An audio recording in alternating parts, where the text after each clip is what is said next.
Hello. હા, તારો રોમો કાકો ફેમસ થઈ ગયો. ઓકે, વ્યૂ આવી ગયા. એટલે તો હવે મારે 2 બાઉન્સરની જરૂર પડશે, કેમ કે યાર બહાર જવાનું હોય ને, લેન્ટી ખોટા હેરાન કરે કોઈ. 2 બાઉન્સર મોકલી દે. બાઉન્સરની શું ફી થાય? એટલે 20,000. સારું, તો હમણાં એક મીટિંગમાં છું, તને ફોન કરું. તું ખાલી બહાર જોઈએ તો ઓલો ટ્રાફિક બ્રાફિક નહીં છે ને, એમ કે હું વ્યૂ આવી ગયા ને, 100K વ્યૂ આવી ગયા, સેલિબ્રિટી થઈ ગયા ને. હવે બહાર જોઈ લેજે તો હું બહાર આવું એમ ને. 7 વાગ્યા સુધી જ મળી. 7 વાગ્યા પછી મારે દૂધ, ચાય, દળણ બધું કામ હોય, બરોબર?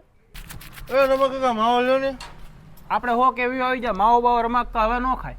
લે કાકા જલ્દી આવો ને યાર, બહાર ટ્રાફિક જામ થઈ ગઈ છે. આમ જો માણસો, ટ્રાફિક, આમ ગાડીઓની લાઈન લાગી ગઈ છે. જલ્દી તમે આવો ને યાર, તમારી ફેનની લાંબી લાઈનો થઈ છે. હા, 100K વ્યૂ આવી ગયા ને આપણે. આવો 100K વ્યૂ આવી જાય. હવે બોડી કાર્ડ એક રાખી લીધો છે તો 100K વ્યૂ આવી જાય. બસ રમા કાકા તમારે પછી બહુ આયા નો ઉભો રહે વરસાદનો. હાલો રમક્કા 100K વ્યૂ આવી ગયા. હવે હાલો 7 વાગી જાય. ઘરે દળનું દળવાનો સમય થઈ ગયો. રાતે ચશ્મા કાઢવાનો મન નથી થતો.